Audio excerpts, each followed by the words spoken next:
A house fire closed down a busy thoroughfare Wednesday afternoon.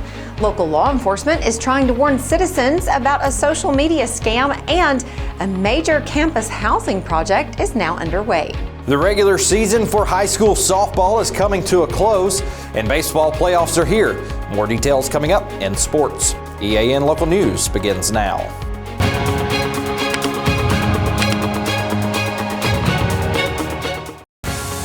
This segment of EAN Local News is brought to you by Oxford Lumber. Come visit any of our locations in Oxford, Jacksonville, Talladega, and Roanoke. Hello, we're glad you could join us. I'm Katie Edwards.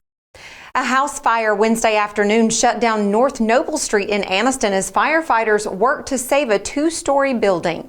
Fire officials say they closed off all traffic on Noble from 24th to 27th Streets shortly after arriving at the scene. They received the call to 2529 Noble Street shortly after 3:30 p.m. and found flames coming from the attic of a building when they arrived. 4 units responded to the blaze and had the fire under control by 4:45. The road was reopened to traffic, but some firefighters remained on the scene to make sure the fire did not rekindle. No injuries were reported, and fire officials continue to investigate the cause of that blaze. The Piedmont Police Department and cybersecurity experts are warning the public about a disturbing and aggressive scam circulating on popular social media platforms, including Snapchat, Instagram, and Facebook. According to multiple reports, scammers are reaching out to users by impersonating someone they know or by creating fake accounts. These scammers are using the victim's own profile pictures and placing them next to obscene or explicit images. The doctored images are then sent to the victim, along with threatening messages demanding money. The messages are aggressive and often include threats to share the fake, humiliating images with the victim's friends, family, and followers unless payment is made. The goal is to coerce individuals into paying out of fear and embarrassment. Cybersecurity professionals stress that victims should not respond to the messages or send any money. Instead, they should immediately report the account to the platform, block the user, and consider reaching out to local authorities for further assistance. This scam highlights the growing risk associated with digital extortion and the importance of being cautious about online interactions. Users are encouraged to review their privacy settings, limit who can contact them, and avoid accepting connection requests from unfamiliar accounts. Officials are urging everyone to remain vigilant and to spread awareness to help prevent others from falling victim to this cruel scam. Work has begun on the biggest dorm on a local university campus. That story is just ahead on EAN Local News. For over 60 years, Oxford Lumber has been servicing our area, and our customer service has always been our main focus. Our customer service is what sets us apart from anyone else. From the moment you enter, our highly trained staff will treat you like family. To enthusiastically provide total customer satisfaction within a positive and self-fulfilling employee relations environment. Visit us at any of our 4 locations or at oxfordlumber.com. Welcome to Buster Miles Kia in Anniston, where we're dedicated to serving you with honesty and care. Whether you're shopping for a new or used car or need service, we're here to make it easy and stress-free. Visit us today at Buster Miles Kia, where great cars and family values come together. Buster Miles Kia, your trusted hometown dealership.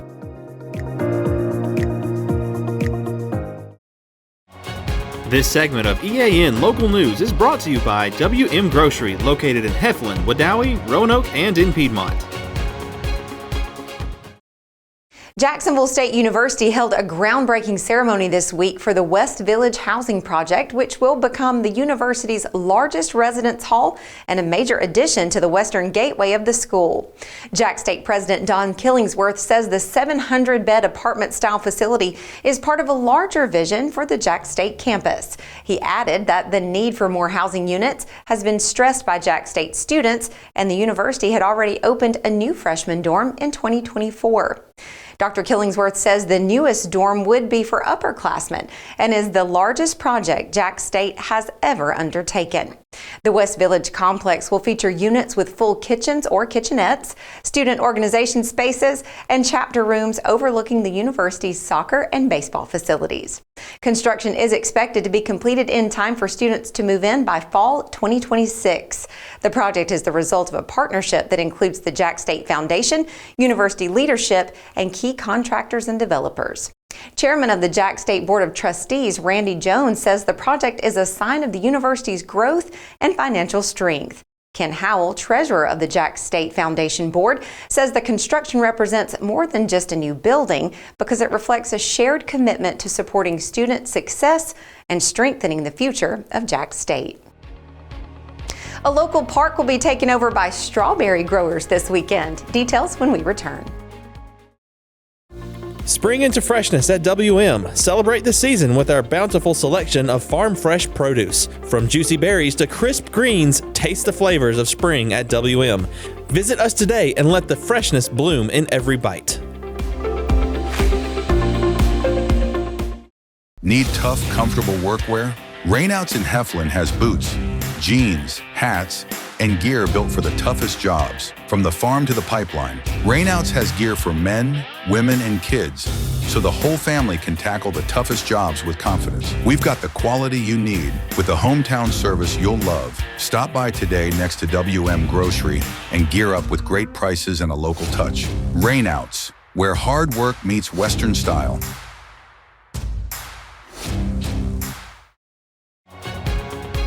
This segment of EAN Local News is brought to you by Waldrop Manufacturing, metal buildings made right here in Calhoun County.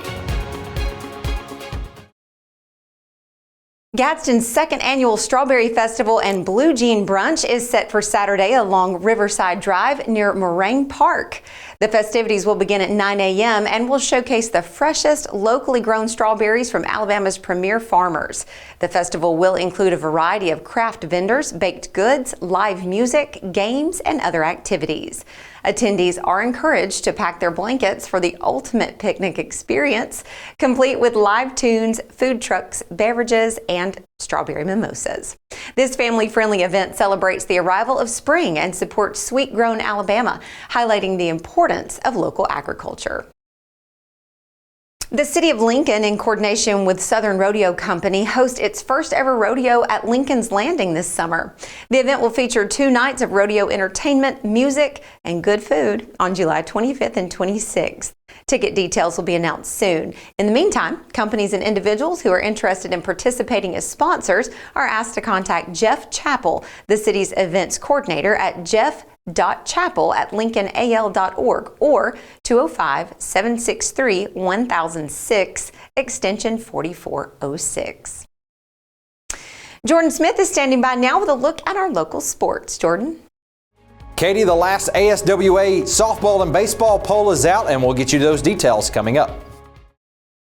For metal buildings in Alabama and the Southeast, Waldrop Manufacturing is your one-stop source. A Waldrop metal building provides the coverage and protection your investments need.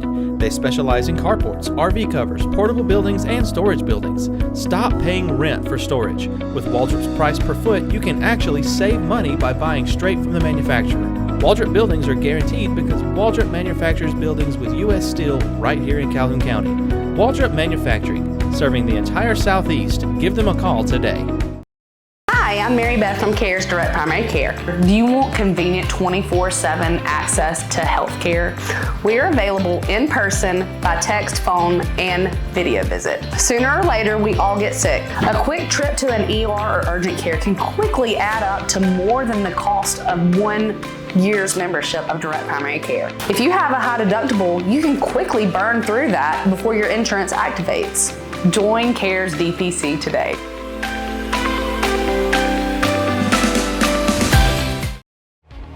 EAN News would like to thank all our commercial sponsors. Go check out our sponsors' links in the description below. The last Alabama Sports Writers Association poll has been released for softball and baseball. Let's take a look at that, starting with baseball. In Class 6A, Oxford comes in at number 4 with a record of 23-9. In Class 4A, Etowah in at the 3 spot with a record of 20-12. Alexandria still in the top 10 with 12 losses at number 7. Then we jump down to Class 2A, where the Pleasant Valley has snuck in at number 9 with a record of 17-11. And making a spot in the AISA is Hope Christian at number 3 with their 8 losses on the year. Moving over to softball in Class 4A, Alexandria, the Valley Cubs pick up the 4th spot. Cherokee County, their area rival, just under them at 5. In Class 3A, Ohatchee in at number 7 with a record of 22-10. Pleasant Valley still remains on top in Class 2A with a record of 30-11. And in Class 1A, Spring Garden still holding on to that 9th spot at 12-9-2. Well, that number 7 team in Class 3A, Ohatchee, keeps the momentum rolling, improving to 23-10 on the season with a big-time performance on the diamond. The Indians hosted Westbrook Christian yesterday, where Ohatchee came up on top 13-1. Gracie Reed and Molly Barnes both came up clutch at the plate, each driving in 3 RBIs to help lead the charge. Barnes finished 1 for 3 with a double and a run scored, while Reed also went 1 for 3 and crossed the plate once herself. Reese Stewart had a perfect day at the dish, going 3 for 3 with a double, 3 runs, and an RBI. Talk about setting the tone. Mackenzie Luna brought the heat too, going 2 for 3 with 2 runs and a pair of RBIs. Elena Finch stayed solid with a 2 for 4 showing, driving in a run and scoring once. Savannah Reeves made the most of her chances, going 2 for 2 and adding a run of her own. And how about the combo of Jordan Faulkner and Michaela Brackett? Faulkner went 1 for 2 and knocked in 2 RBIs, while Brackett added a hit, a run, and an RBI in her 1 for 2 outing. In the circle, it was all business. Faulkner got the win, tossing 3 strong innings, giving up just 1 hit, 1 walk, and no earned runs, adding a strikeout even. Brackett followed it up with 2 solid innings of relief, striking out 3, surrendering only 1 hit, and did not issue a walk. Let's take a look at some of the other softball scores last night. Both Munford and Anniston and Lincoln and Jacksonville trying to finish up some area play. Munford gets the win over Anniston in Class 4A, 18-8. And then in Class 5A, Jacksonville defeats the Lincoln Golden Bears 8-6. And before we let you go tonight, we'll start in Class 1A, where Crusa Christian will travel to Hubbartville. That game starts tomorrow at 4:30, and then the doubleheader will follow at 7. They will play at 1 on Saturday if needed. Pickens County will come to Spring Garden. That game also starts at 4:30 tomorrow. In Class 2A, Central of Haneyville will travel to Ranburne. That game will start at 4 p.m. for the Bulldogs, and then the doubleheader at 6. Then Lindsay Lane will travel to Pleasant Valley in Class 2A. The number 9 team in baseball in Class 2A, Pleasant Valley Raiders, will start action 4:30 tomorrow night, then 7, and we'll play Game 3 if needed at 1 on Saturday. In Class 3A, Glencoe will travel to Winfield. That game will start at 4:30 tomorrow afternoon. Gordo comes over to play Piedmont, starting at 5 tomorrow night. Then J.B. Pennington will make the first ever appearance at Welborn, as Welborn will host their first playoff game in school history. That game starts at 4:30 tomorrow afternoon. Randolph County will travel to Vinemont starting at 4:30. In Class 4A, Dora will head to the Valley Cubs of Alexandria starting at 4:30 tomorrow. Cherokee County will have to go on the road to Cordova. That game will start at 3:30 tomorrow afternoon. Hoax Bluff will be on the road to Haleyville. That game starts at 4:30, and Tallahassee will come to the Munford Lions starting at 4. In Class 5A, John Carroll will travel to the Jacksonville Golden Eagles. That game will start at 4:30 and 2 o'clock if needed on Saturday for Game 3. In Class 6A, Southside will travel to Hartsville. That game will start at 5 p.m. And Oxford will have to go on the road to Birmingham to take on Mountain Brook. That game will start at 4. That'll do it for sports. Let's head back over to Katie. Thanks for that update, Jordan, and we thank you for watching us today. You can find us every weeknight on Facebook and YouTube, our website, and on Rumble. Go to the platform of your choice and watch our news, sports, and weather coverage whenever it's convenient for you. We'll see you back here Friday for your news on your schedule.